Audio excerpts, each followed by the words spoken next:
Olá, bem-vindos a mais um RIP Conecta, dando continuidade ao propósito de motivar a profissionalização do agente de viagem, facilitando seus processos para que ele se dedique ao essencial ao crescimento de seu negócio. Pensamos no conteúdo e nos convidados de hoje. Diante de muitas dúvidas que o agente de viagem ainda possui sobre o papel da IATA e suas diversas atividades, convidamos o time deles aqui no Brasil para um bate-papo sobre a associação, com especial conexão aos desafios atuais. Assim, agradeço ao Dani Oliveira e Jefferson Simões pelo aceite ao nosso convite. Também estendo meu agradecimento ao nosso mediador de hoje, Cássio Salles Oliveira, que também temos a honra de contar como membro do Comitê Executivo do RIP Conecta. Faço então a introdução desse pessoal de peso aqui, antes de deixar a palavra a eles. Dani é engenheiro industrial com 20 anos de experiência no setor aeroespacial e transporte aéreo, tendo atuado no INPE, Embraer, Delta Air, além do Aeroporto Internacional de Belo Horizonte. Atualmente, Dani é Country Director na IATA no Brasil, liderando as atividades da associação em todo o território nacional. Possui MBA executivo pela FGV, além de diversos cursos de especialização em transporte aéreo e gestão de empresas aéreas. Jefferson Simões é Manager Industry Relationships na IATA, possui mais de 25 anos de experiência no setor aeroespacial e transporte aéreo. Iniciou sua carreira na Varig e há 23 anos é funcionário da IATA, sendo 6 deles baseados em Miami. Com experiência nas áreas de atendimento ao cliente, operações BSP CAS e tecnologia da informação.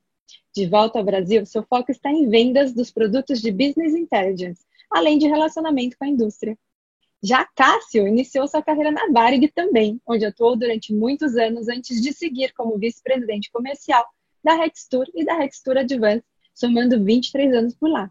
Foi o executivo responsável pela fundação da Air Ticket, Associação dos Consolidadores, e atualmente é vice-presidente da Ancoradouro, uma das maiores consolidadoras de serviços de turismo no mercado brasileiro. Participa ativamente do conselho de clientes de várias empresas aéreas nacionais e internacionais. Também é membro do Advisory Board da WTM Latin America, além de membro do Comitê Executivo do RIP Conecta. Feitas as introduções iniciais, passo agora o bastão ao Cássio, que seguirá com o nosso painel de hoje. Vamos conferir? Bom, pessoal, legal estar aqui com vocês. A primeira coisa é que a hora que a gente avalia o currículo desses dois interlocutores, eu me sinto um trainee aqui. Enquanto eles estavam estudando, eu estava trabalhando na Varig, estava lá fazendo reserva. Eu sou o velhinho da história aqui. Vamos dizer que eu sou o mais rodado, mas é uma honra estar com vocês aqui. A gente tem reuniões periódicas, a gente tem uma interlocução muito legal e eu agradeço a RIP Conecta a oportunidade de estar aqui conversando com esses amigos e trazendo um pouco da realidade do nosso relacionamento para cá. Começar perguntando, Dani, conta para a gente um pouquinho como nasceu a IATA, do que se formou, quantos meses faz que se fundou a IATA? Conta um pouco para a gente dessa história. Ótimo. Bom dia a todos. É um imenso prazer para a IATA, o time IATA Brasil, estar aqui junto nesse projeto para a gente compartilhar um pouquinho sobre o que é a Associação Internacional de Transportes Aéreos. Eu acho que, na verdade, o Cássio não é o trainee, grande professor nosso, pelo menos um pouco da minha história. Eu já tive contato com ele em outras empresas que já trabalhei e sempre admirei o excelente trabalho que tem nessa busca, né, das pessoas e da indústria cada vez mais unida, buscando o crescimento e as oportunidades para todo mundo. A gente vai ver ao longo do dia de hoje, no nosso bate-papo, nosso cafezinho virtual, né, que infelizmente a gente ainda não está podendo fazer o café presencial, mas a gente vai ver... você está, né? Mas a gente vai ver ao longo hoje desse bate-papo que a indústria ganha quando todo mundo está alinhado na busca de uma solução conjunta, onde todo mundo pode ganhar. E as oportunidades, principalmente aqui no Brasil, são enormes. Mas aí a gente precisa de ter esse alinhamento e eu espero que ao longo desse bate-papo a gente consiga trazer todas essas informações e ver que a IATA ela tem uma grande capilaridade em diversas áreas da aviação, do transporte aéreo. Bom, a IATA foi fundada, Cássio, alguns meses atrás. Na verdade, 19 de abril de 1945. Então, dia 19 de abril agora, nós fizemos 75 anos. Até a gente gostaria de ter feito uma festa, mas por conta da pandemia e em respeito à situação crítica que a indústria está passando, a IATA foi bem contida no tocante a ter feito essa importante divulgação sobre os 75 anos de história, né? Então, lá em Havana, Cuba, 1945, né, a guerra acabando, as empresas aéreas internacionais naquela época, elas precisavam de se trabalhar numa forma bem conjunta para que, imaginam só naquela época, não é como hoje a gente tem uma operação muito sem fricção, por você sair do interior do Brasil, faz uma simples conexão no aeroporto internacional brasileiro, voa internacional, depois você chega naquele destino, uma outra conexão, e aí sim você está no seu destino final. As coisas há 75 anos atrás eram bem mais complexas, difíceis, porque os países tinham a sua própria regulação, a sua própria padronização, e não olhava a figura de um mundo globalizado. Então, o conceito de globalização é até recente, se a gente for olhar toda essa história da IATA. Então, mais de 50 empresas aéreas se reuniram lá em Havana no dia, nessa semana, e aí no dia 19 de abril de 45 assinaram a ata de fundação da IATA. Para quê? Para que fosse o principal veículo de cooperação na promoção dos serviços aéreos, que fossem, então, serviços aéreos seguros, confiáveis e econômicos, para que levasse esse benefício a todos os consumidores naquela época. Agora, isso foi uma visão lá em 1945, sem saber muito como é que o mundo ia crescer dessa maneira. Uma curiosidade, pessoal, a missão da IATA, ela foi criada lá em 1945 e nunca mudou. E ela está baseada em 3 grandes pilares fundamentais: representar, liderar e servir a indústria da aviação, a indústria do transporte aéreo, né? E desde que a IATA foi fundada, ela tem feito muito bem esse trabalho no tocante a contribuir para que uma aviação se torne cada vez melhor e maior, mas fundamentalmente acessível a todos os povos do planeta, inclusive aqui no Brasil. Então, quando a gente olha representar, o que seria essa figura de representação? É defender a indústria do transporte aéreo em todos os países, para que exatamente tenhamos uma regulação justa e compatível com os benefícios que a aviação traz. Isso daí vai ser para um outro fórum de discussão sobre os benefícios da aviação, mas é muito interessante olhar por essa perspectiva. E muitos países ainda não olham a aviação como um veículo indutor do desenvolvimento econômico. E isso é fundamental, que a gente consiga alinhar e ter uma visão global do que é essa representação, mas fundamentalmente os benefícios que a aviação traz. Por isso a gente tem essa figura de representar, para que a regulação mundial, e aí dividida em cada país, ela seja a mais coerente com o papel de indução econômica que a aviação tem. Bom, liderar. Liderar é trazer essa padronização. Imaginem só, naquela época, você ter que voar para um país A, B, que não aceitava o seu passaporte ou não aceitava o seu documento de viagem. Você nem poderia sobrevoar determinados países. Todas as regras foram estabelecidas, e isso muito em parceria, em estreita colaboração com a ICAO, que é o órgão das Nações Unidas para a aviação civil. Então, o aspecto liderar exatamente é trazer esse padrão global para a aviação, para que ela tenha o menor atrito possível na experiência do passageiro. E servir, fundamentalmente, a trazer a IATA, nesses 75 anos, todo o trabalho que é feito com informações, bases de dados, análise, o que é a indústria daqui a 20 anos, como será a aviação e todos os componentes dessa aviação daqui a 20 anos. E também treinamento, formar gente boa. A aviação precisa, né? Todo o setor, a indústria do transporte aéreo, precisa de gente boa. E é isso que a IATA, então, nesses 3 pilares da sua missão, que ela nunca mudou, a gente continua desde então. Só para terminar agora, Cássio, essa primeira questão, eu sou mineiro, mas eu falo demais. Eu reconheço que às vezes eu falo muito, cara. Mas a IATA é uma associação, então, sem fins lucrativos, né? Ela tem hoje uma força de trabalho de mais de 1.700 colaboradores no mundo todo, 102 nacionalidades, se eu não estiver enganado. Então, tem uma riqueza cultural, de informações e de experiências, que isso ajuda muito a gente a criar, então, essa indústria global. Escritórios em mais de 50 países e mais de 490 parceiros estratégicos. E por que é importante essa parceria estratégica? A gente viu que a nossa missão, representar, liderar e servir a indústria da aviação, quando a gente olha, você tem que ter uma visão ampliada do negócio. E essa visão ampliada do negócio passa por ter alinhamentos e parcerias com aeroportos, agências de viagens, toda a cadeia do turismo, fabricantes de aeronaves, fabricantes de componentes, universidades, centros de pesquisas, fornecedores e assim por diante. Então, é fundamental. E a IATA tem cada vez mais desenvolvido essas parcerias estratégicas. Hoje, a gente tem mais de 490 parceiros estratégicos que nos ajudam, contribuem para que a gente traga essa aviação melhor e maior a todos. E aí, para finalizar, os nossos sistemas financeiros, daqui a pouco o Jeff, o Papa dos sistemas da IATA aqui no Brasil, ele vai falar um pouquinho mais, mas os nossos sistemas estão presentes hoje em mais de 170 países no mundo todo. Só para uma análise de representatividade, se a gente for olhar que a ONU tem 195 países associados, então a gente está quase lá em termos de acessibilidade, capilaridade dos nossos sistemas financeiros. Brincadeira.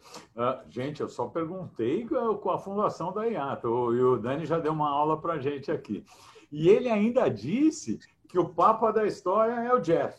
O Jeff é um amigo já de longa data. A gente tem boas lidas aí no mercado, né, Jeff? Há 23 anos nós estamos aí em cadeiras. Eu não diria que é uma cadeira em frente à outra, mas é lado a lado e sempre buscando as alternativas que a gente acha que são legais para a indústria. Eu tenho o prazer de chamar o Jeff de um amigo. Mas, exatamente. Jeff, conta para a gente como que foi a chegada da IATA no Brasil, a importância dela para nós aqui. O Dani falou bastante, mas acho que tem uma pegada também do trabalho da IATA em Brasília, da sensibilizar, de como vocês sensibilizam o governo, as nossas autoridades sobre a importância da indústria aeronáutica. Enfim, conta para a gente como é que é a atuação da IATA mais aqui no Brasil, mais focada na nossa região aqui, por favor. Ô, Cássio, deixa eu começar, então, só para dar um overview sobre... Eu gosto muito de história, né? Então, para falar sobre o Brasil e aí deixar o Jeff complementar, eu tenho que contar um pouquinho. Curiosidade, pessoal. Na ata de fundação da IATA, naquele documento, depois eu passo para vocês, foi feito lá em 1945, tem 4 empresas aéreas que assinaram a ata de criação. Foram elas a Varig, Panair do Brasil, Real Aerovias e a Cruzeiro. Muitos aí eu acho que nem ouviram falar nessas empresas, mas outros já até trabalharam. O Jeff eu sei que trabalhou na Varig, o Cássio também, né? O Cássio também trabalhou.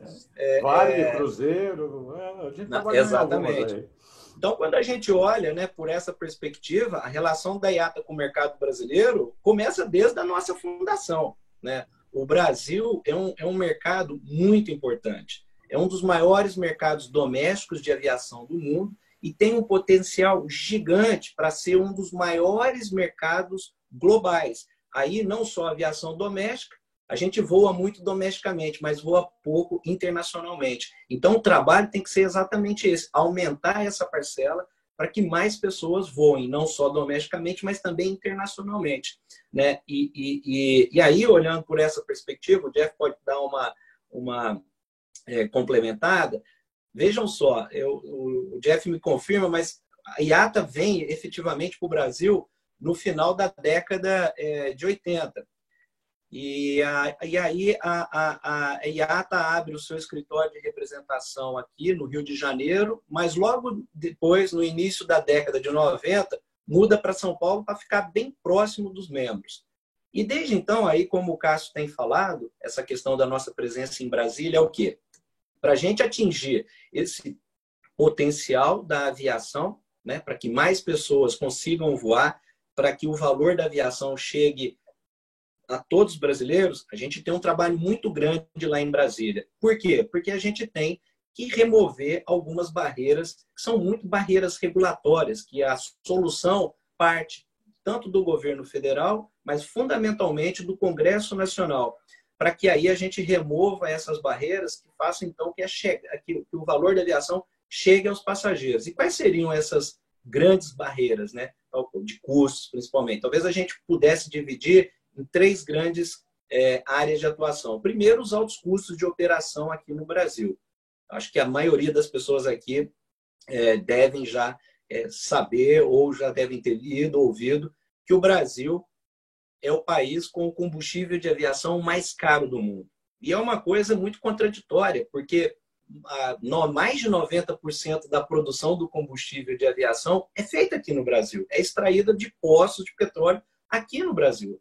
Mas, mesmo assim, a precificação que é feita aqui leva a um dos combustíveis mais caros do mundo. E soma-se a isso ainda a questão do nosso ICMS, que é uma importante fonte de receita para os estados, mas prejudica muito a chegada do valor da aviação aos brasileiros, principalmente em outras regiões mais afastadas desses grandes centros.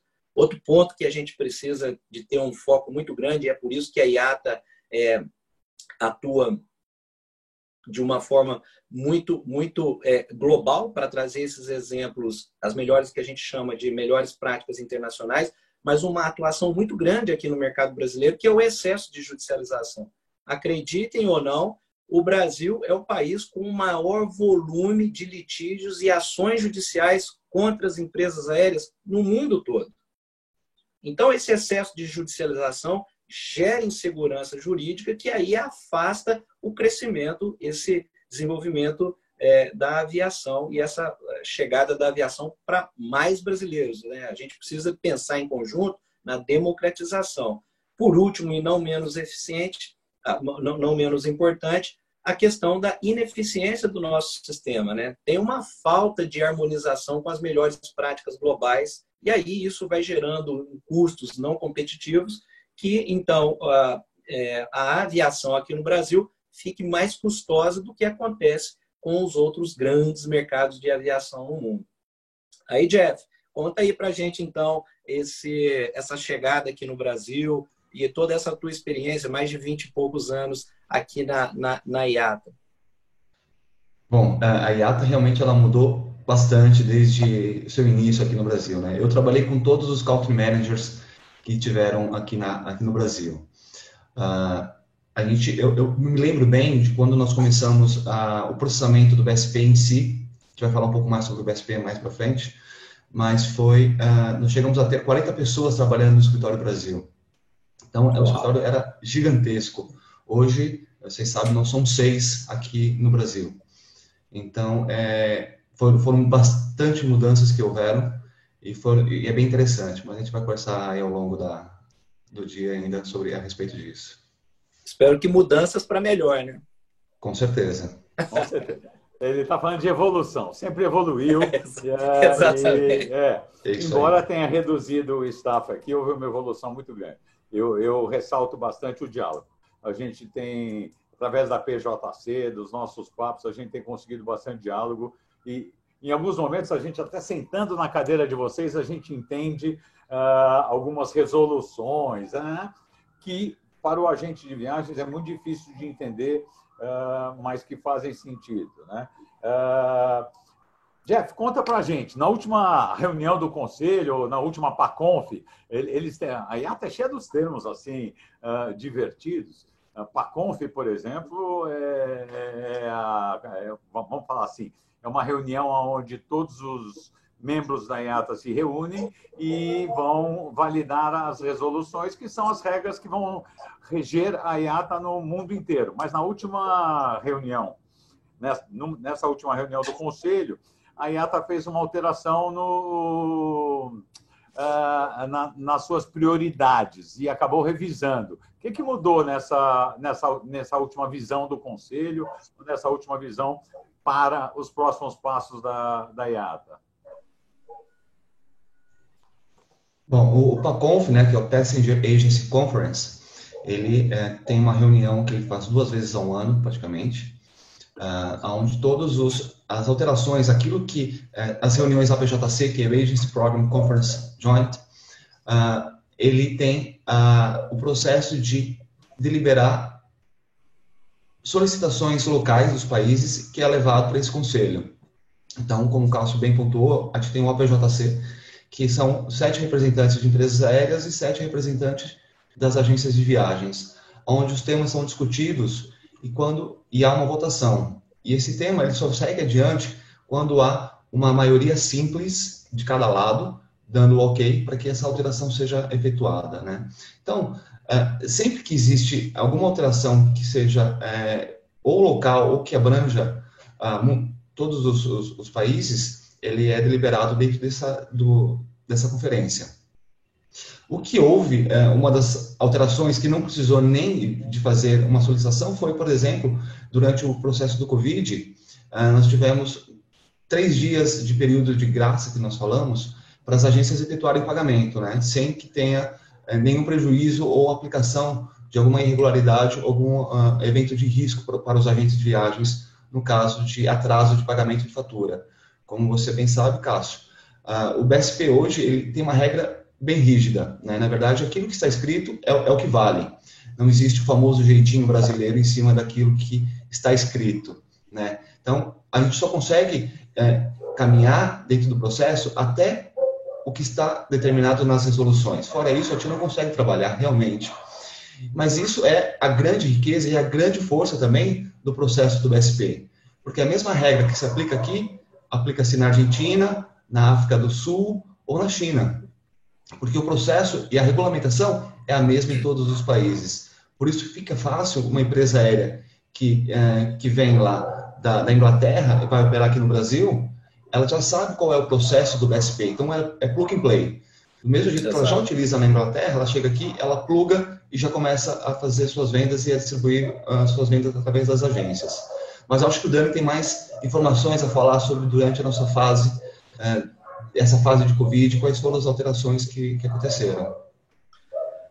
Só complementando o que o Jeff disse, Cássio, bom, no caso o Conselho PACONF e toda essa preocupação com relação aos efeitos do Covid, o Jeff já trouxe essa notícia sobre a flexibilidade, mais 3 dias, que dá um certo alívio, a gente sabe a dificuldade de todos nesse momento, né? Eu acho que para complementar, o Conselho de Administração, né, que é formado então pelos CEOs das empresas aéreas, a gente vai falar mais um pouquinho daqui a pouco sobre as empresas associadas, mas eles determinaram então um compromisso da IATA para reconectar o mundo.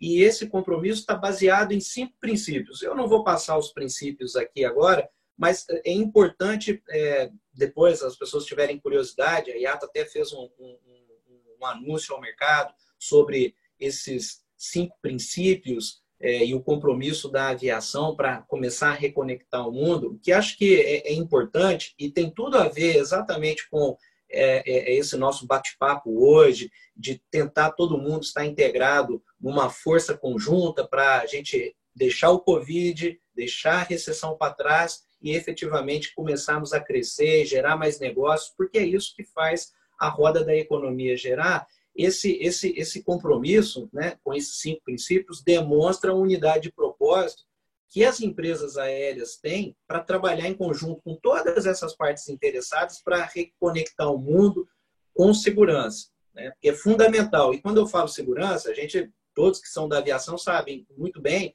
que o maior mandamento da aviação, o mandamento número 1 é segurança, 2, segurança, 3, segurança, 4, segurança. E aí a gente tem uma lista que acho que vai até o item 10, segurança. Aí depois a gente tem outros mandamentos.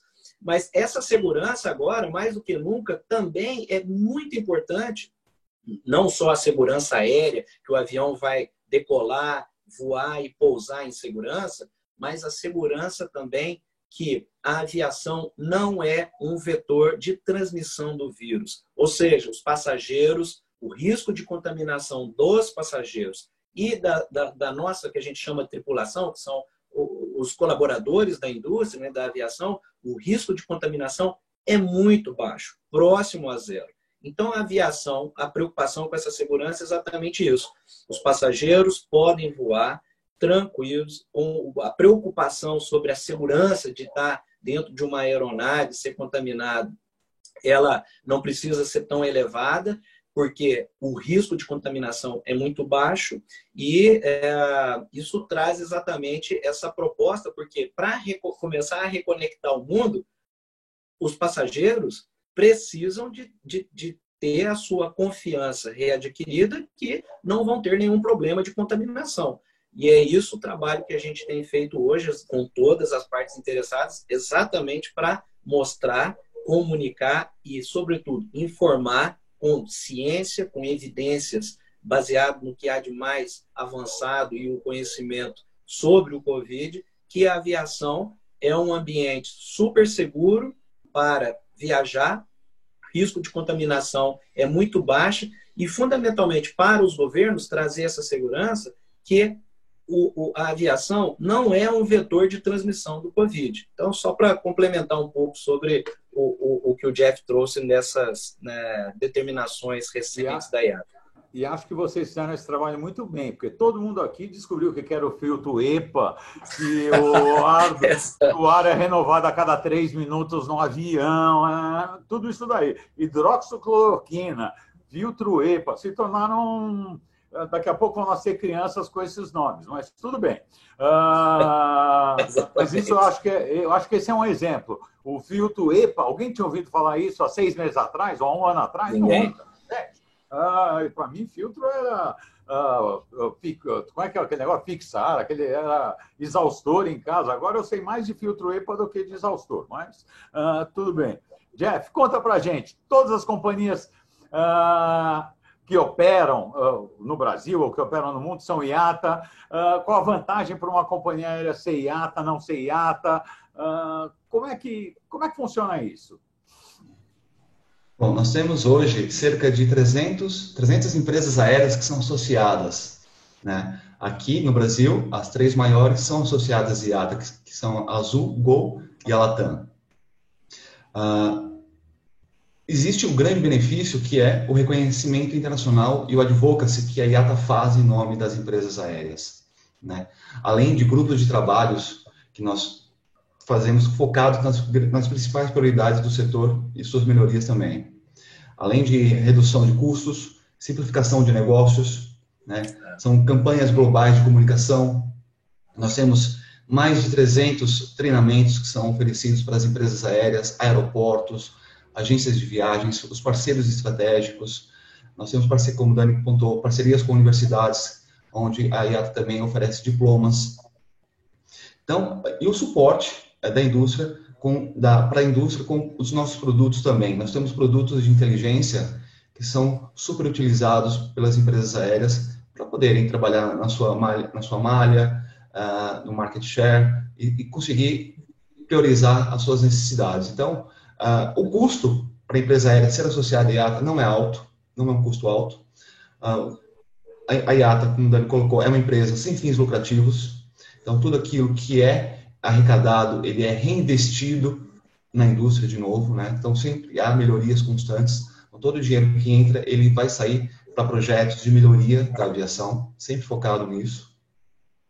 Basicamente, esse é o principal ponto e benefício das empresas, para as empresas aéreas. Legal. Você fez um link... Se eu puder... Oi, desculpa, Dani. Não, só complementar um pouquinho o que o Jeff disse com relação às 300 empresas aéreas, né? Todas as empresas aéreas são associadas à IATA? Não, nem todas as empresas aéreas associadas. Mas nós temos 300 empresas aéreas que, se a gente for, que voam em 120 países, e se a gente for fazer um comparativo sobre a representatividade dessas empresas aéreas, para vocês terem uma ideia, de cada 100 passageiros voando, não agora, mas também em 2019, assim por diante, de cada 100 passageiros que voam, 82 passageiros voam em empresas aéreas associadas da IATA. Maravilha. Eu queria fazer um link no que o Jeff e o Dani complementou agora, acabaram de falar, que é o seguinte: você falou um pouco do Business Intelligence da IATA, você falou um pouco dos dados da IATA. Conta para a gente que tipos de dados vocês têm e aproveitando a nosso canal de comunicação, como o nome já diz, Conecta, RIP Conecta, eu queria pedir, com a devida autorização da minha chefa, era para vocês disponibilizarem os links, tanto o link que você falou da nova divulgação da IATA sobre a visão do Covid, quanto os links do Pulse. Sim. O Pulse é uma publicação mensal da IATA que dá uma visão de indústria. Então, se vocês pudessem disponibilizar esses links, porque na hora que a gravação for para o ar, a Mayra coloca o link para o nosso ouvinte conhecer um pouco mais de perto disso daí. Vocês topam? Perfeito. Agora você conta, Jeff, quais são esses dados, além de me sacanear quando as companhias aéreas vêm me cobrar market share, tal, que você já falou, quais outros dados que você tem aí da indústria? Bom, todos os dados, tirando o dado de privacidade do passageiro, são computados e guardados, tá? Então, nós não divulgamos nenhum dado de passageiro, isso é um dado confidencial que não pode ser divulgado realmente. Mas sim, nós temos o ponto de origem da venda, aonde se inicia, qual é a parada. Então, são dados estratégicos para saber, para oferecer, por exemplo, o stopover, né, que até o governo de São Paulo promoveu bastante isso, que o cara que vem lá da Europa, o passageiro vem da Europa, ele vai para Porto Alegre, só que ele passa por São Paulo. E por que não parar um dia em São Paulo para conhecer São Paulo e fazer algo mais, ao invés de pegar uma conexão direta, né? Então, esses são tipos de dados, tipo de inteligência que as empresas utilizam para melhorar a sua malha. Então, ela sabe a origem do passageiro, então, muitas vezes subentende-se qual é a nacionalidade desse passageiro, para tentar atrair o mercado e promover o turismo e promover negócios naquele país em específico. Então, só um pequeno gostinho, um detalhe de como é feito essa parte de inteligência. E não só de passageiros, como de cargas também, né? Nós temos hoje o BSP, que é para passagens, e o CAS, que é para a área de cargas. Então, nós temos também o volume de cargas, sabemos para onde mais se exporta ou mais se importa os dados. Então, as empresas utilizam, assim como os aeroportos também utilizam isso, para atrair e oferecer melhores serviços para as empresas, né? Então, a gente tem aeroportos pelo mundo que utilizam nossos dados para enriquecer e melhorar também a recepção das empresas e a oferta para essas empresas aéreas.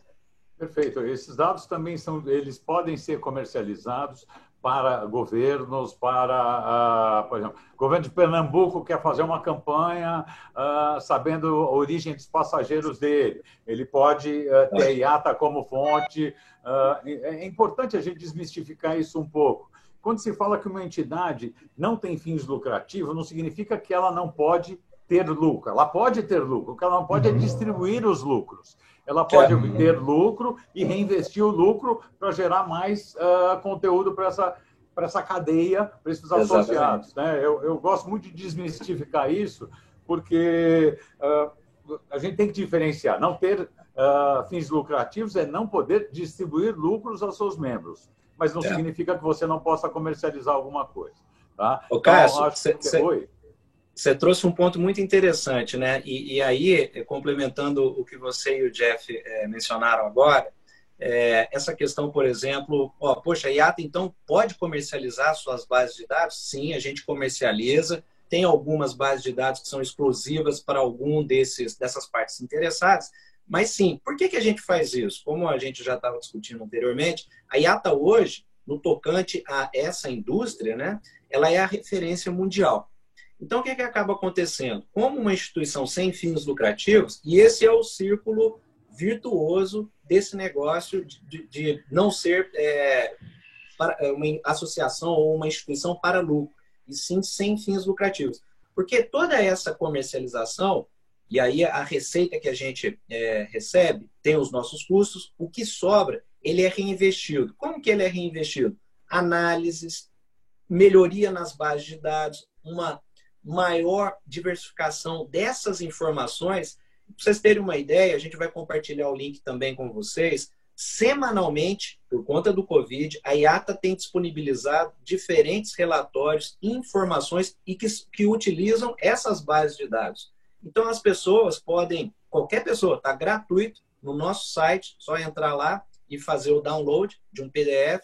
Tem as informações sobre o que está acontecendo com a evolução global dos bookings, né, das reservas para, vamos dizer assim, 52 semanas, e esse comparativo com o que era do ano passado. Então, tem uma riqueza de informação, e não só no aspecto global, regional, e a gente tem toda essa granularidade, como você disse, o governo de Pernambuco, se tiver interesse em entender como os passageiros estão chegando lá, ou quais passageiros que ele deveria focar o seu orçamento para promoção do turismo, através dessas bases de dados. E aí a IATA também tem um serviço de consultoria que exatamente ajuda além da implementação dessa base de dados, a extrair inteligência desses relatórios, dessas bases de dados, né?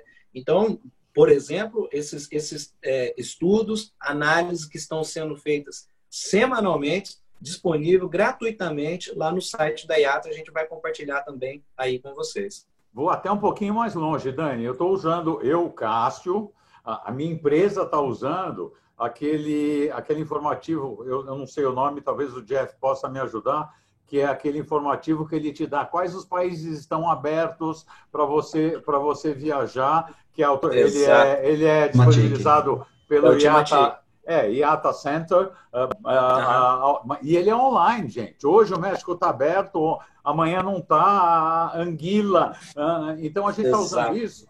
E hoje tem sido uma ferramenta de vendas que nós aqui estamos usando pelo seguinte, eu tenho passageiro, eu tive um caso esse final de semana de uma passageira que queria ir para os Estados Unidos de qualquer jeito e quer cumprir a quarentena. Vai para o México, fica 15 dias no México, gasta um pouquinho de hotel lá com a gente e depois entra nos Estados Unidos porque respeitou, faz mais de 14 dias que não teve no Brasil, então é permitido essa entrada. Então, esse tipo de ferramenta comercial a gente tem através de alguns dados que vocês disponibilizam para a gente. Né? E esse E aí, Cássio, esse Travel Center, né, por conta da Covid, tá também, a gente coloca o link disponível gratuitamente, o pessoal só entra lá no site atualizado dia a dia. Então, é muito legal. São mais... Oi, desculpa. São mais de 200 alterações por dia que hoje está ocorrendo. Eu sei, você acha que o meu cabelo está branco por quê? Mas isso tudo é um detalhe. Agora, Jeff, conta pra gente, como é que é a relação da IATA com a agente de viagem? Eu sou suspeito para falar, porque a gente acabou até virando amigo de tanta relação. Mas conta para os nossos ouvintes, como é que essa relação, que é um papel difícil, vocês são, a grosso modo, quase um órgão regulador, uma associação de fornecedores, e vocês estão trabalhando com a cadeia de distribuição, vocês têm regras rígidas que, vamos falar assim, elas seguem mais ou menos o rito de uma regulamentação e nós vivemos num lado que gostaria de viver numa Torre de Babel. Conta para a gente como é que é esse relacionamento entre vocês. Eu não encaro vocês como órgão regulador, tá? Queria deixar isso bem claro. Eu encaro vocês como uma associação dos nossos fornecedores. Então, vocês têm que ter alguma regra. Mas quais as maiores dificuldades? O que vocês precisam que o agente de viagem entenda melhor? Conta aí um pouquinho dessa história para a gente, Jeff, por favor. Legal. Bom, como você perguntou, um pouquinho de história sempre é bom, porque é para entender o momento atual, né? Então, se a gente pegar, antigamente todas as operações eram administradas localmente. Como eu já comentei antes, nós chegamos a ter quase 40 funcionários no escritório da IATA Brasil. Ou seja, todo o processo de credenciamento, atendimento ao cliente, o faturamento, processamento de dados, tudo era coordenado localmente. E isso acontecia não só no Brasil, mas nos outros países também. A IATA tinha escritórios espalhados pelo mundo, onde toda a operação corria no escritório local, né? Pois bem, em 2008, a gente iniciou, então, o processo de centralização. Foram criados 5 grandes hubs pelo mundo. Na área 1, que é onde o Brasil faz parte, que inclui as Américas, nosso escritório foi o escritório regional de Miami. Então, toda a operação foi migrada para Miami. Então, todos os países da América do Sul, América Central e Canadá foram migrados para Miami. Então, Miami centralizou todas as operações e conseguiu padronizar o processo entre os países, né? E assim como nós tínhamos esse escritório regional em Miami, nós tínhamos também um escritório em Madrid, Amman, Singapura e Beijing. Então, são 5 grandes escritórios controlando cada um sua área. Mesmo após essa centralização parcial, divididas em 5 hubs, ainda existiam algumas diferenças entre os hubs. Então, em 2018, fizemos uma centralização geral de todo o processo. Isso significa que todos os países são atendidos pelo nosso escritório de Madrid. Então, Madrid faz toda a parte de credenciamento, a parte de faturamento e atendimento ao cliente é centralizado em Madrid.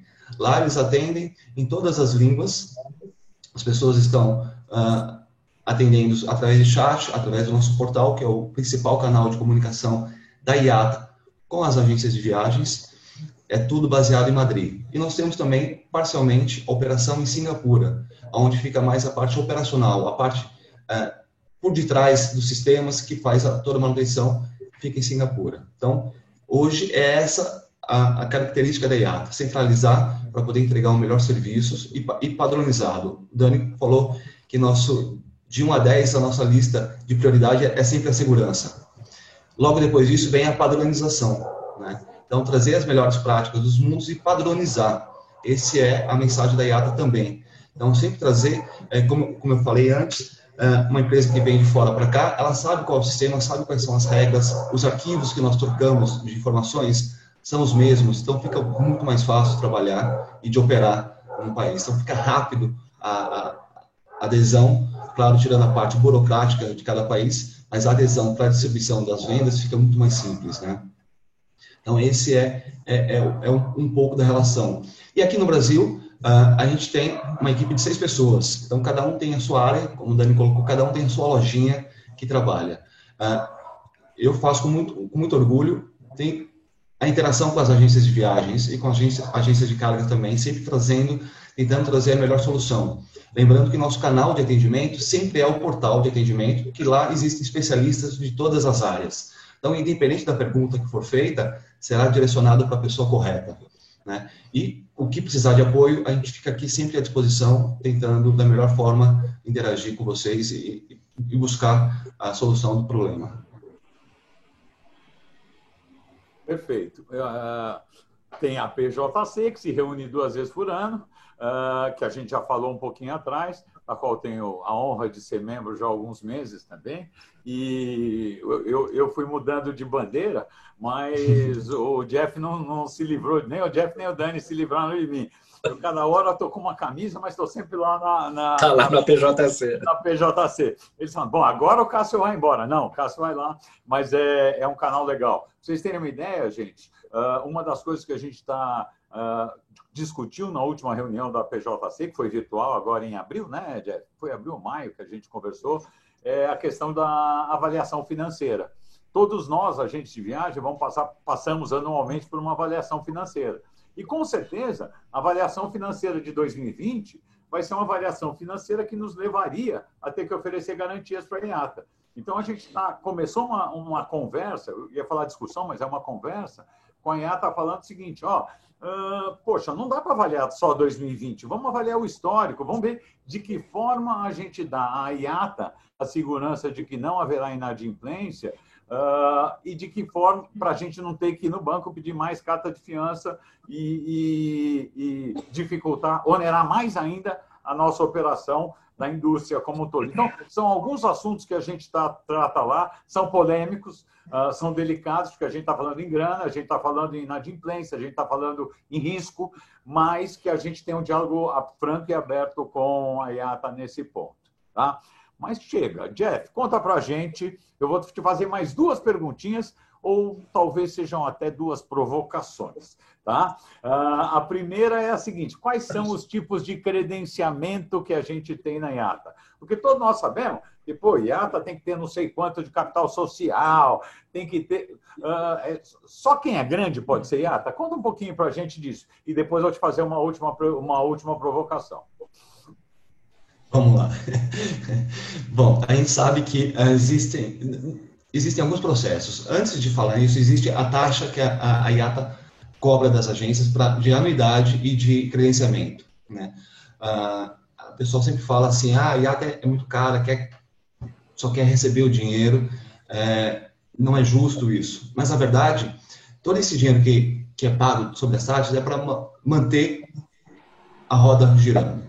Então, nós temos, por exemplo, antes de entrar nesse detalhe do credenciamento, Cássio, hoje vocês vão no aeroporto, vocês têm lá o autoatendimento, onde você coloca o seu passaporte para fazer uma viagem internacional, não precisa interagir com ninguém na polícia.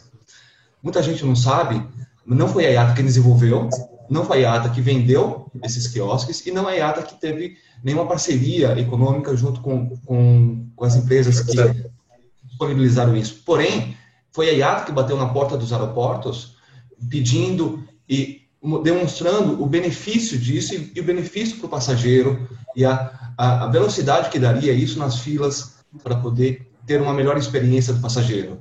Então, nós tivemos pessoas trabalhando em cima disso, divulgando, interagindo, para que os aeroportos hoje pudessem oferecer esse equipamento e essa facilidade ao passageiro. Isso não houve nenhuma cobrança, nenhum custo que a IATA provocou em cima dos aeroportos ou de qualquer governo, mas sim fez uma campanha forte para que isso fosse estabelecido.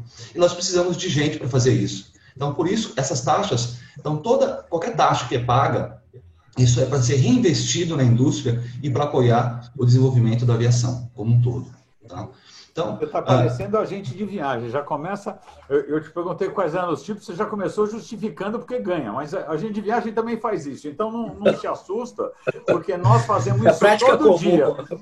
Para justificar o que é RAV, o que é DU, tal, a gente já passa por isso. Então, segue o rumo, vamos em frente. Maravilha. É só para exemplificar uma das campanhas que foram feitas, né? Eu podia ficar aqui, acho que passar o dia inteiro, né, Dani, conversando a respeito dessas campanhas e das melhorias, dos benefícios. Mas a gente sabe que os hotéis, empresas de cruzeiro, as locadoras de carro, parques temáticos, empresas de trem e as empresas aéreas utilizam o código IATA para controle interno e de seus sistemas, né? Então, vocês sabem que hoje, quando você vai fazer um comissionamento de um hotel para um agente de viagem, a primeira coisa que o hotel pergunta para a gente, qual é o seu código IATA, né? E aí, o cara da agência fala assim, eu não tenho um código IATA, porque é muito caro, como o Cássio falou, ou porque tem N exigências de se fazer, mas não é bem assim. As exigências existem um pacote de exigências que são feitos, existe a revisão financeira, que é feita anualmente, né? Esse ano nós fizemos a revisão financeira baseada nos números de 2019, então, como o Cássio também contou, ano que vem faremos a nova revisão, que ainda está sendo estudado e discutido como é que será feito isso, com base em que valores, como será feito isso. Então, isso está em processo de avaliação. Mas existem alguns benefícios que você tem ao ser credenciado. Mas antes de nós falarmos dos modelos de credenciamento, hoje um credenciamento chamado TIDIS, que é o Travel Industry Designator Service. Esse é, acho que, o mais utilizado por agentes de viagens que não emitem passagem aérea, mas que necessitam de um código identificador para que possa ser identificado mundialmente. Porque esse código, ele não é validade somente no Brasil, ele é uma validade mundial. Então, independente de onde seja o hotel e o agente, com esse código ele consegue ser identificado mundialmente e realizar bookings e ter o acompanhamento de suas comissões. Um dado importante, que a partir de setembro desse ano, o código TIDIS ele não terá cobrança. Então, é um dado bem interessante que a IATA está promovendo isso. Então, a partir de setembro, ele não terá. Esse é maravilhoso, né? É importante saber disso. Acho que é uma forma de democratizar também o acesso a essa forma, tá? Mas pode continuar. Tem outros tipos, porque agora tem as novas formas de pagamento para o BSP, que você pode fazer, eu vou chamar de pré-pago, porque eu sou leviano no meu linguajar, mas você tem outras formas de credenciamento também, né, Jeff? É isso mesmo, Cássio. Há alguns anos a IATA já vem trabalhando para expandir os modelos de credenciamento, né? Então, desde novembro do ano passado, foi implementado o New GIN ISS. New GIN seria a nova geração dos sistemas de faturamento da IATA. Então, foi realmente essa alteração. Foi implementada uma nova resolução, a resolução 812, que hoje é a que rege o BSP, isso mundialmente. Antigamente era a resolução 818G. Então, desde novembro, nós já estamos nessa resolução e com a possibilidade de ter um novo modelo de credenciamento. Então, hoje nós temos o Go Standard, que ele é basicamente idêntico ao que nós tínhamos antigamente, que é o credenciamento completo do agente de viagens, com entrega de toda a documentação, contrato social de R$40 mil, ele tem que ter um sistema de emissão para poder realizar as suas emissões das passagens. Ele vai apresentar, nos 2 primeiros anos, uma carta-fiança, uma garantia financeira. Hoje o valor é equivalente a $35 mil, esse é o valor inicial. Depois, dependendo das revisões financeiras e dos eventos de risco, conforme o histórico dele, essa garantia ela não é obrigatória todos os anos, então muito depende de como é o balanço de cada agência. E nós lançamos então o modelo Go Light. Então, o Go Light ele vai atender as agências menores, porque, primeiro, que não precisa apresentar a garantia financeira, porque não existe a forma de pagamento cash, ou seja, um faturado disponível para esse agente de viagens. Esse agente de viagens ele poderá fazer a emissão com todas as empresas aéreas participantes do BSP Brasil. Então, a empresa aérea vai realizar a liberação de sinal para esse agente de viagens e ele poderá efetuar a emissão de passagens aéreas, mas não poderá utilizar a forma de pagamento cash. Ele terá ainda o cartão de crédito e tem o IATA EasyPay, que, como o Cássio comentou, seria o pré-pago. Basicamente, rapidamente, o IATA EasyPay, o agente de viagem ele terá uma conta exclusiva dele, onde ele irá depositar o valor que ele quiser. R$100, 500, 1.000, 5.000, independente do valor que ele é aberto, a quantidade que ele quer colocar. E ao efetuar uma emissão, o sistema ele vai checar o saldo disponível nessa conta, vai bloquear e vai emitir o bilhete. Então, nesse caso, ele não está usando a forma de pagamento cartão de crédito, estaria usando o faturado, entre aspas, né? Porque ele está pré-pagando isso e a empresa aérea, em até 3 dias, recebe esse dinheiro já na conta. Então, é uma forma de também acelerar o processo e abrir uma possibilidade de emissão. E o Go Light ele não está disponível somente para o o IATA EasyPay ele não está disponível somente para o Go Light, ele está disponível para o Go Standard ou para qualquer tipo de credenciamento. Então, é uma forma de pagamento nova que as empresas estão utilizando bem. Perfeito. Bom, Jeff, eu, em primeiro lugar, queria te falar o seguinte, que eu adoraria que a gente voltasse logo à demanda, à oferta, vender muito, para que a gente ultrapassasse os nossos limites de crédito e tivesse que fazer um depósito no EasyPay para complementar os nossos limites de crédito aí. Antes da implantação do New Gen, antes de novembro, nós tivemos uma série de discussões e meu papo com o Jeff era: pô, mas o limite que você está me dando não vai dar, bom, infelizmente está sobrando. Mas o mercado vai reagir e já a gente vai ter essa demanda. Mas a minha última, agora sim, provocação, a minha última pergunta ou interação com vocês é o seguinte: Jeff, por que uma agência de viagens deve ser IATA? Quais os ganhos? Eu sei que você falou um pouco disso, mas quais os ganhos desse agente de viagem? Qual o retorno que ele vai ter sobre o investimento? Resumindo, você tem 2 minutos para vender seu peixe aí, agora a bola é tua. Então, basicamente, o agente credenciado IATA, sendo ele no modelo Go Light ou Go Standard, ele terá, primeiro, acesso às companhias aéreas da IATA com um único contrato da agência. Então, a partir do momento que ele é credenciado, ele tem um contrato que ele assina com a IATA, que é está regido na resolução. Ele tem esse contrato já firmado, onde autoriza ele a realizar vendas de passagens internacionais e domésticas, né? Então, um outro benefício é a identificação exclusiva em todo o setor de viagens, globalmente, utilizando um único código IATA. Então, se ele tem um código IATA aqui no Brasil, ele é reconhecido mundialmente por esse código. Tá? Então, esse é um grande benefício. O agente IATA, ele poderá utilizar o logo da IATA no seu site ou na sua loja, que também é existe uma grande visibilidade para o agente de viagens. Nós temos também um reconhecimento profissional. Então, os funcionários de agências elegíveis, eles podem utilizar o ID Card do agente de viagens. Então, é um serviço que a IATA tem. Ele tem parceria com diversos estabelecimentos, com hotéis, com locadoras de carro, parques temáticos, aonde esse agente de viagens que tenha esse ID Card, ele poderá se beneficiar de descontos exclusivos também. Então, isso se paga também. O custo do ID Card são 30, 35 dólares por ano. Também não é nenhum valor absurdo e onde ele pode se beneficiar muito com descontos. Tá? Ele tem um procedimento padronizado para garantir suas relações justas com as empresas aéreas. Então, a mesma regra que é para um agente pequeno, a regra aplica-se também para um agente grande, para um consolidador. Então, da mesma forma que nós temos todas as resoluções, essa resolução ela se aplica igualmente para todos os agentes, independente do suporte. Tá? E, principalmente, é o acesso ao BSP. Né? Então, o agente que ele é IATA, só sendo IATA, ele pode ter acesso ao BSP, que é, na verdade, a interface da IATA eficiente para o faturamento e pagamento entre agências de viagens e empresas aéreas. Tá?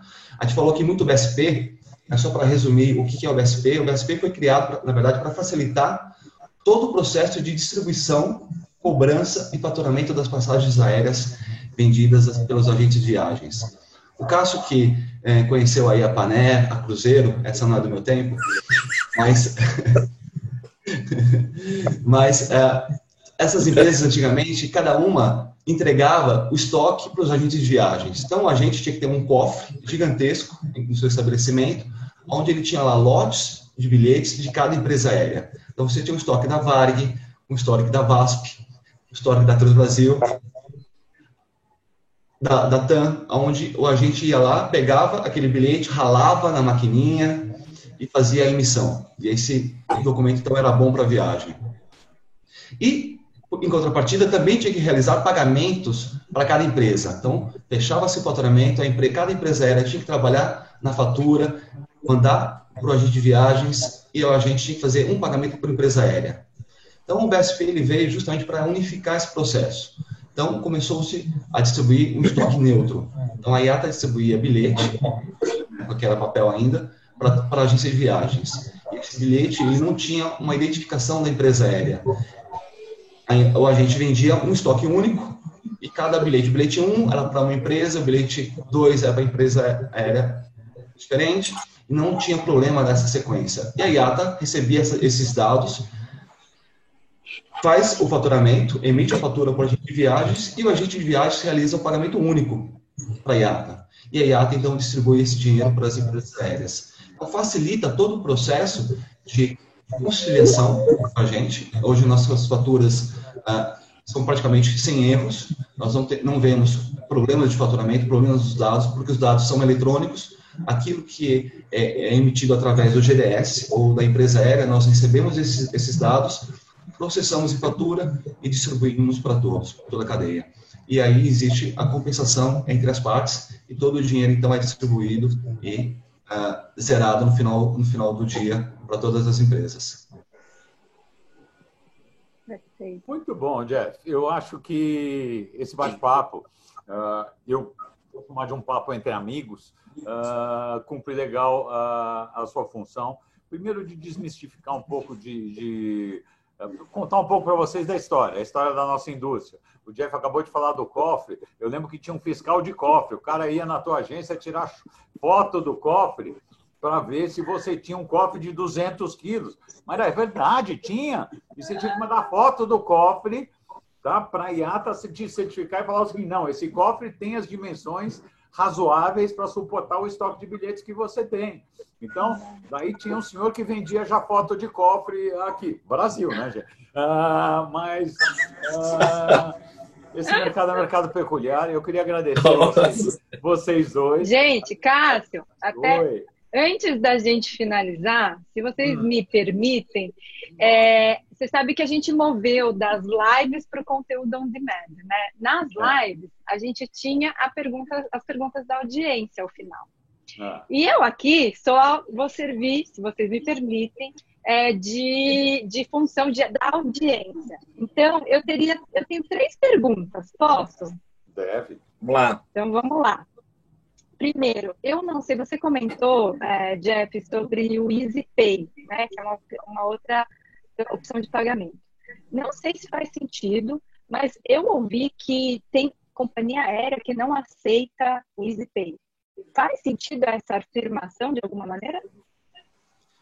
Na verdade, faz sim. O EasyPay ele é uma forma de pagamento adicional ao que já existe hoje. Então, não é obrigatória. Cada empresa aérea adere a essa forma de pagamento se quiser. Como existe empresa aérea hoje já, aqui no Brasil, que não aceita cartão de crédito.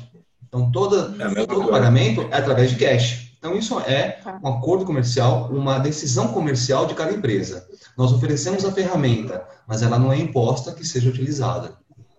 Tá. E hoje em dia, você diria que as principais aceitam ou não aceitam? Assim?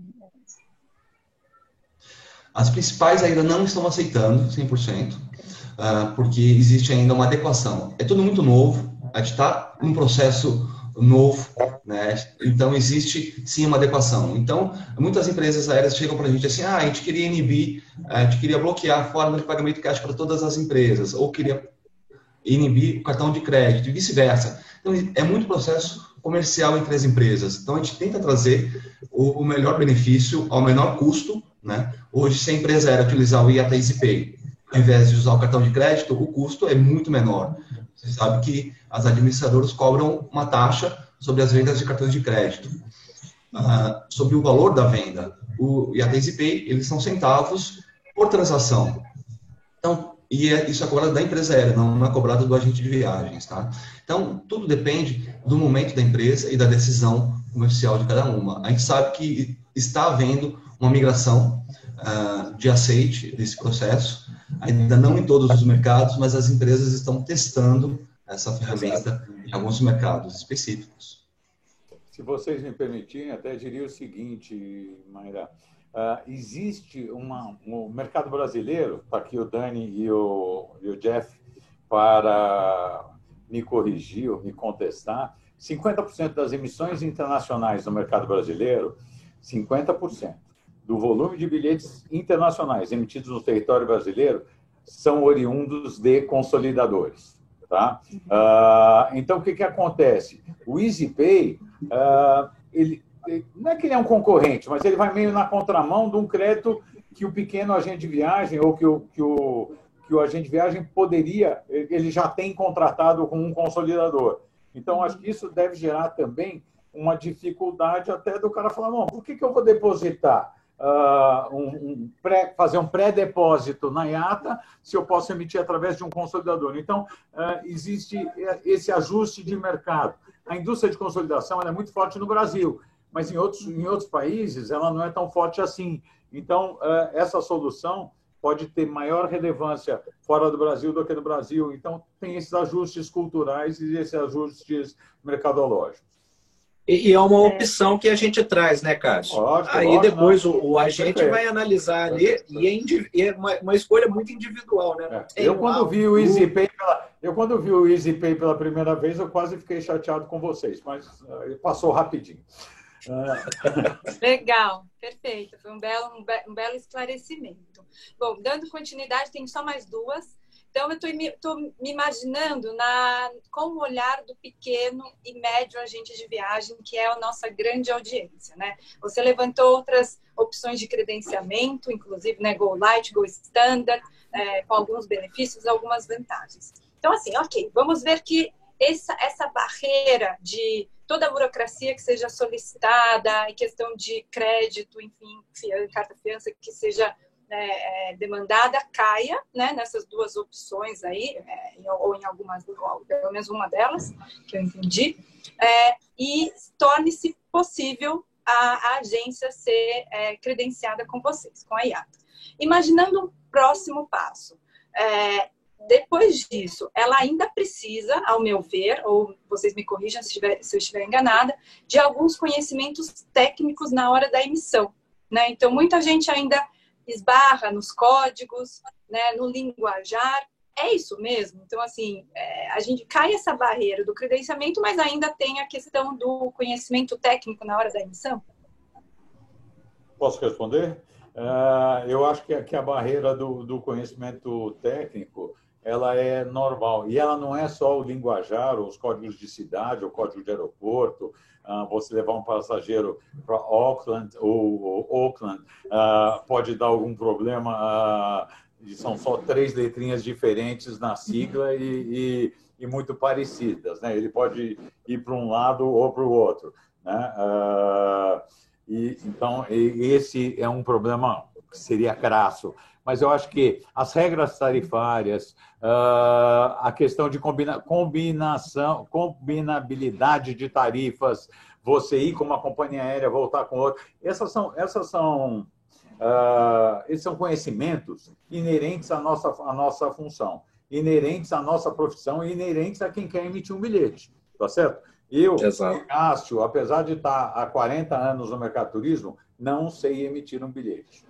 Bom, tá certo? Porque eu não sei se a tarifa A combina com a B, se a classe de reserva está correta para aplicar essa tarifa, enfim. Eu tenho uma equipe que sabe fazer isso e faz muito bem, mas eu não tenho esse conhecimento. Então, eu acho que realmente o que você colocou não tem a ver com a IATA. Eu acho que, num próximo passo que a gente tem aí, que é o passo do NDC, poderemos ter uma forma de distribuição de bilhetes aéreos mais amigáveis, tá? Mas hoje a tecnicidade da emissão ainda é grande. Estou certo, Dani?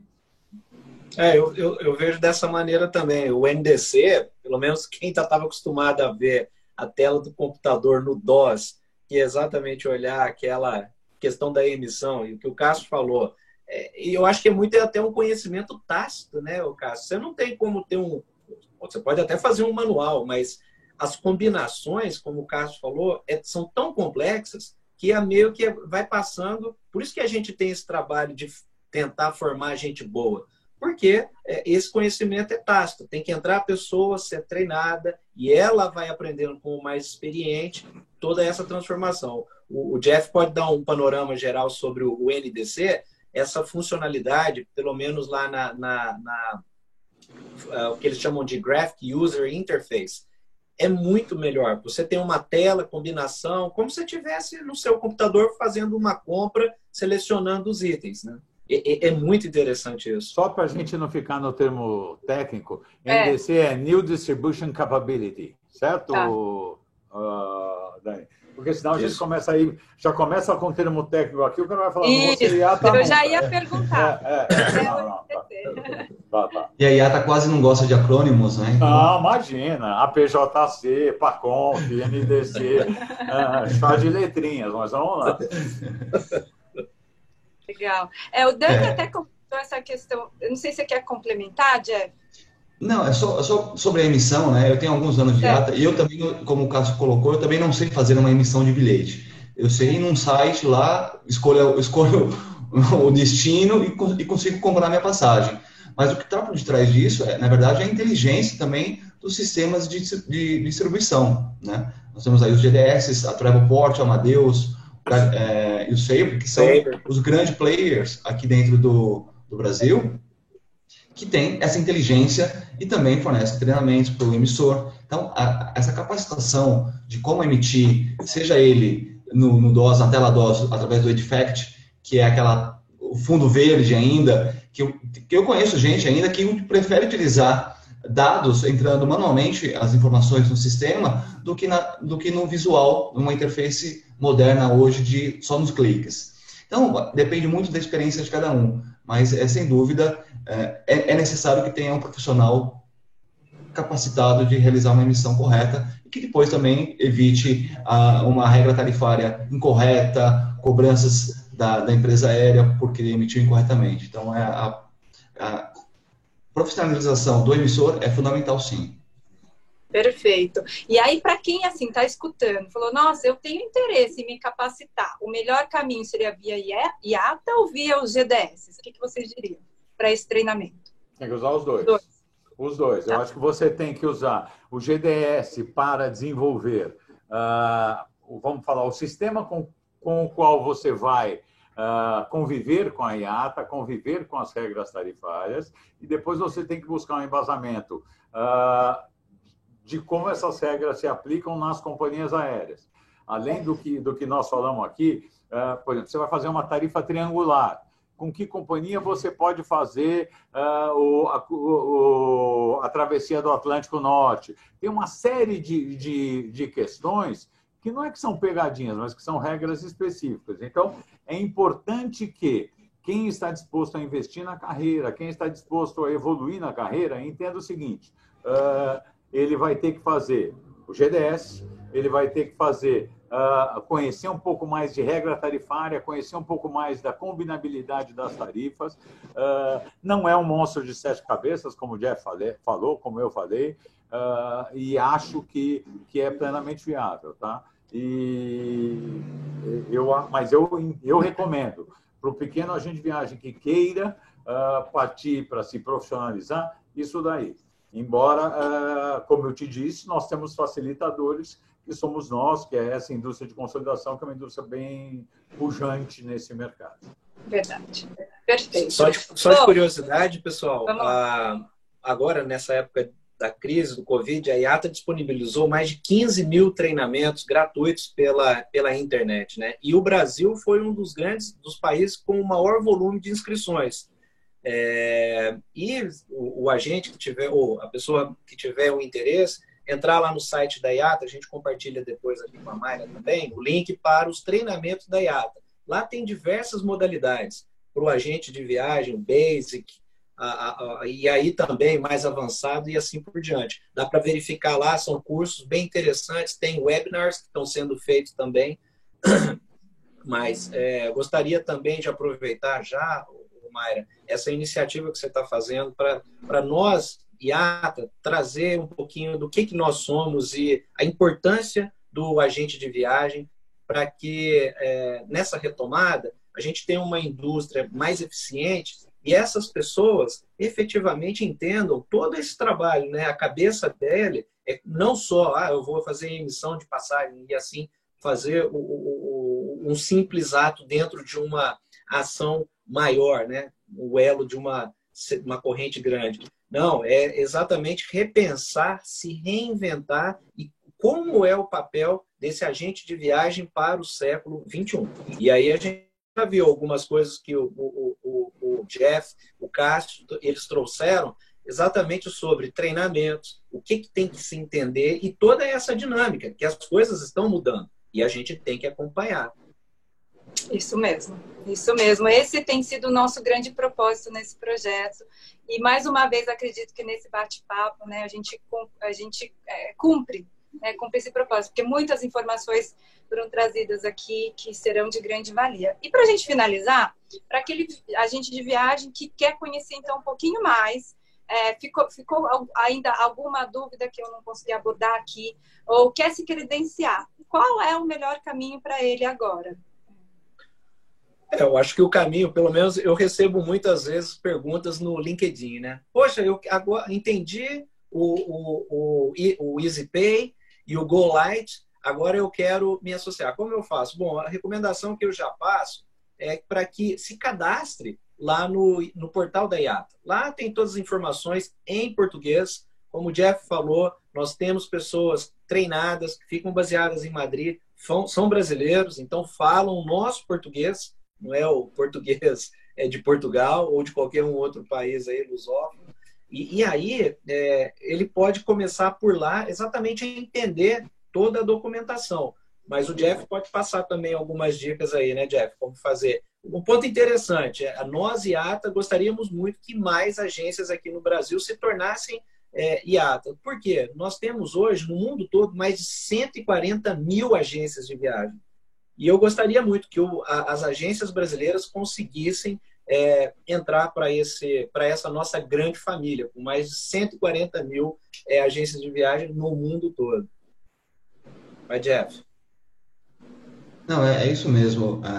Trazendo um pouco mais de história, antigamente nós tínhamos um despachante que era contratado pelas agências de viagens, que ele ia arrecadando os documentos e trazia esses documentos para o escritório Brasil para que fossem analisados, submetidos para o escritório regional e aprovado. Então, hoje, a facilidade da internet trouxe o grande benefício de todo o processo online, né? Então, toda a documentação deve ser enviada, ela é enviada através do portal, analisada através do portal, então agiliza muito mais o processo. Então sempre o nosso canal principal de comunicação é através do portal, como o Dani colocou, existe lá as perguntas frequentes, qual é a documentação necessária e uma equipe totalmente capacitada de responder isso.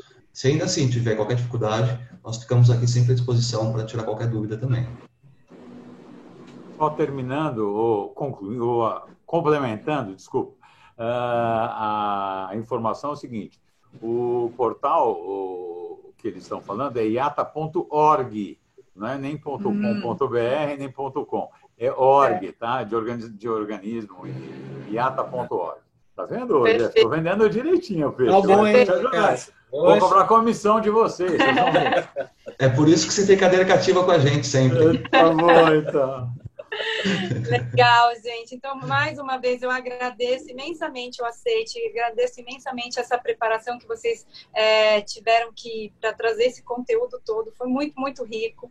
Agradeço ao Cássio pela essa mediação brilhante, por ser esse apoiador também nesse projeto, ser membro no nosso comitê. A gente sente muito orgulho. Não poderia ter escolhido uma outra pessoa tão experiente, tão cativante também. Ele circula em todos os canais, aí, em diversos círculos, com maestria. E hoje a gente fica por aqui.